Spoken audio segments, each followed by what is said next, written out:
Isang mapagpalang araw po, katiits, mula dyan sa Luzon, Visayas, and Mindanao, dyan sa Zamboanga, dyan sa labas po ng bansa sa Mexico, Viva Mexico, Viva Zamboanga, go, muchas gracias amigo. Bago po ako magpatuloy po, ako muna ay magpapasalamat sa mga viewers po, sa mga supporter po, sa followers po at mga subscriber ko po.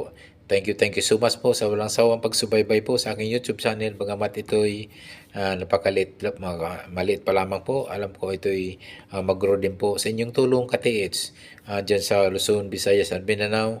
Sana po inyo ako matulungan upang mag-grow po ang aking YouTube channel. Ang tema po ng aking YouTube channel po ay ito'y isang decoding and analyzing po sa mga treasure marker, treasure sign, and treasure symbol mga katiits.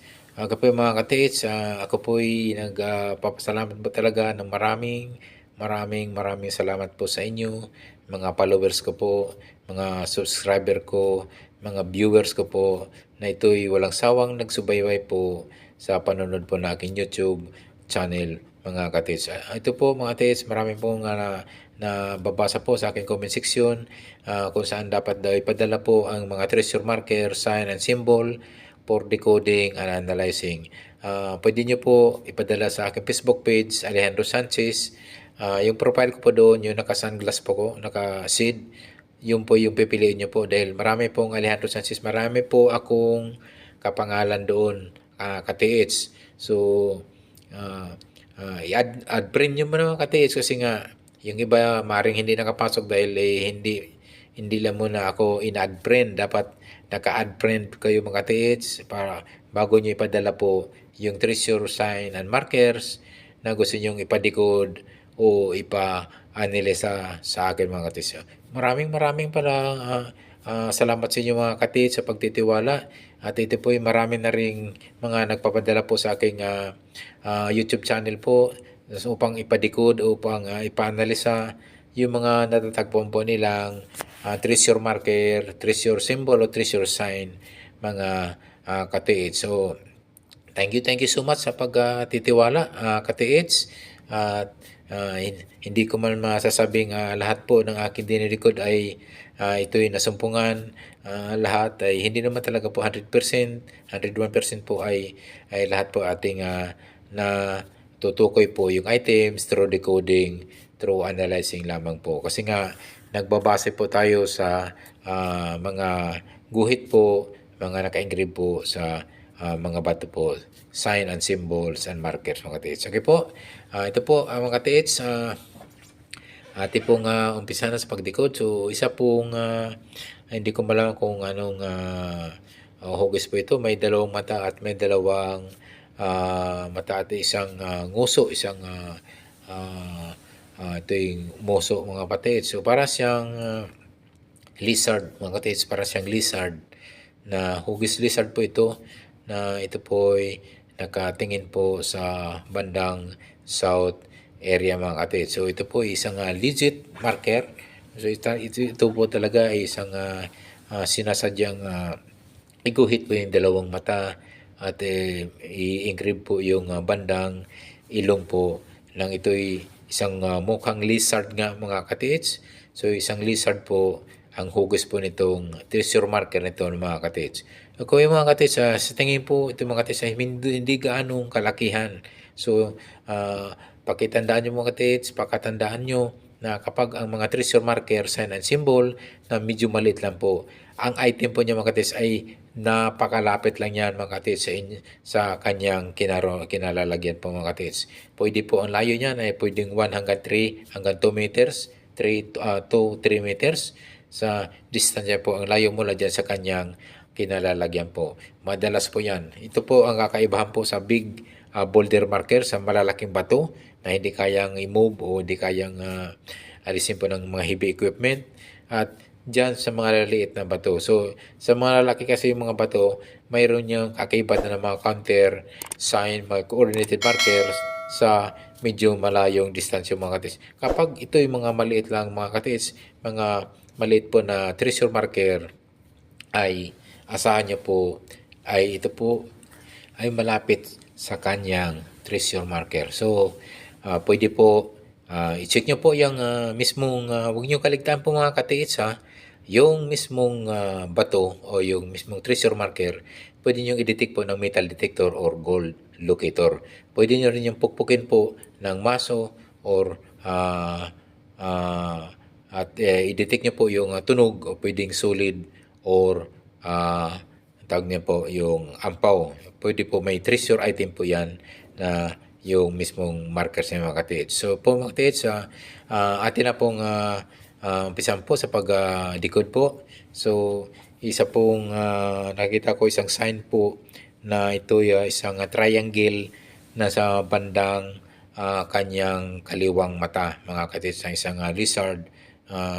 Hugis po ng lizard po itong ating treasure marker na ating pinadikod po ng ating kasama. Maraming salamat po katiit sa inyong pagtitiwala sa pagdikod ng inyong pinadala pong treasure marker na ito'y hugis lizard mga katiit. So ito pong napapansin ko rito at yung isang pong triangle po na naka-engrave po dito sa may bandang kaliwa po ng mata mga katiits ng isang lizard po, hugis po ng lizard.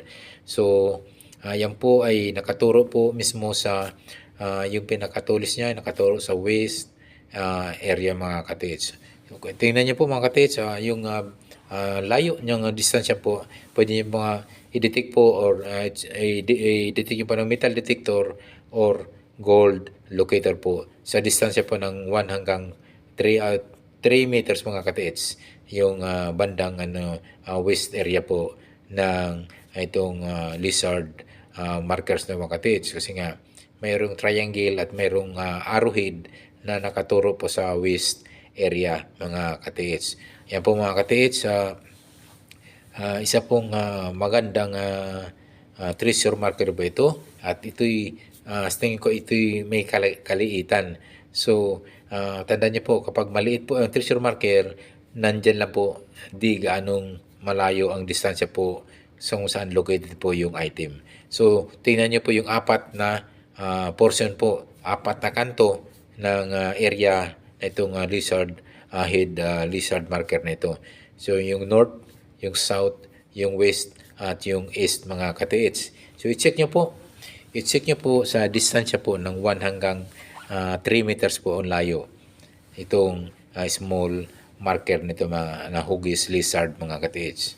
So yung east, yung west, yung north, and yung south mga katiits. So tingnan niyo po, sa distansya ng 1 hanggang 3 meters po ang layo katiits. Kasi nga, kapag maliliit po, pagkatandaan niyo po mga katiits, kapag maliit po yung treasure at markers, treasure sign, treasure symbols, malapit lang po yung item po ng kanyang kinaroroonan mga katiits. So kung saan po yung kanyang marker, hindi na ho lalayo yan katiits. So yun po, isa pong sana po ay nasundan po ng ating katiits na nagpadala nito. Ito po ay guidelines na po kung saan po siya pwedeng magtisdig, siya pwedeng maghukay, o saan pwedeng makita yung item. So, tandaan niyo po, yung apat na kanto, apat na sulok po, pwede po rin kasi yan magkaroon ng tinatawag na counter sign o tinatawag na coordinated markers, mga katiits. Pwede niyo po i-check po yung apat na sulok ng mga katiits sa distansya po ng 1 hanggang 5 meters mga katiits. So, yung east, pwede nyo tingnan. Also, yung opposite, west, 1 hanggang 5 meters ang distansya. As well as the north area and yung kanyang opposite side sa south area. Same distance, 1 hanggang 5 meters distance katiits. So, yan po. Posible kasi mga katiits may mga counter sign na at ito'y linalagay po sa mga small stone, small minsan sa mga punong kahoy, old century tree na ito'y nakaguhit po at as well as the mga small stone na ito'y mapalikit na paligid po sa kanya mga katiits. Pwede kasi yan, yung mga counter sign na yan, yung coordinated markers na yan, pwedeng doon po yung items na nakalagay po. Pagkatandaan po, madalas po yan. Yung mga coordinated markers, nandoon po yung items na under the rack. Kung halimbawa may bato po na napapansin nyo na na-detect nyo po ng metal detector or gold locator mga katiits. So yun po ay isa pong mga madalas po pagkatandaan po na yung mga countersign, counter markers, coordinated markers ay nandoon po yung item. Huwag niyong kalimutan mga katiits pag-check po yung mismong ulo madalas po ay aking pinaalala sa mga katiits po natin, i-check po yung mismo yung ulo at yung may napapansin ko yung sa bandang nguso niya, parang tinakip lang o parang isa pong isang matching niya lang, pinapatsing yung tawag pala noon, parang dinikit lang. Pwede niyo pukpukin po ng maso, o baka ito'y ampaw or ito'y, kung alam niyo po kung solid, alam niyo kung solid yung tunog at yung ampaw yung tunog. Pag sabing ampaw, haguka yung ilalim mo, walang laman pa ilalim, pwede po may treasure item po yan mismo sa treasure marker mga katiits. Madalas po yan mga katiits na minsan nakaligtaan po nating katiits na ito'y i-check po, ito'y i-detect po ng metal detector or gold locator yung mismong treasure marker mga katiits. Pwede nyo pong pugpugin ng maso, alam nyo yung tunog solid at alam nyo yung tunog na ampaw, yung mismong paikot po ng treasure marker nito. So mga katiits, Rinawa ay ating natulungan po yung nagpadala nito na ito yung napaka-legit na treasure marker mga katiits. So yan po ay isa pong ito'y pagtitiwala na rin po sa atin na marami na rin po ang nagpapatikod, nagpapaanalisa po sa atin at harinawa ay na tama po yung ating pagdikod mga katiits at sana po ay nakahits na po yung ating mga katiits na ngayon po ay patuloy po nagtitreasure po ng mga treasure, yung masista treasure po sa ating bansang Pilipinas mga katiits. Yan po mga katiits, ako po ay nagpapasalamat po sa mga supporter po, sa mga followers ko, sa mga subscriber ko, yung mga bagong subscriber, mga bagong followers at mga viewers ko po mga katiits na walang sawang pagsubaybay po sa aking YouTube channel. Yung aking YouTube channel, ang tema po ay decoding and analyzing po katiits. Okay po, muli po, ako'y nagpapasalamat ng maraming salamat po sa inyo sa walang sawang pagtangkilik po ng aking YouTube channel katiits. Yung mga bago pa lang sa aking YouTube channel, favor lang po, please subscribe. And also, don't forget to hit the notification bell button para updated po kayo sa mga video ko pang ipapalabas dito sa aking YouTube channel.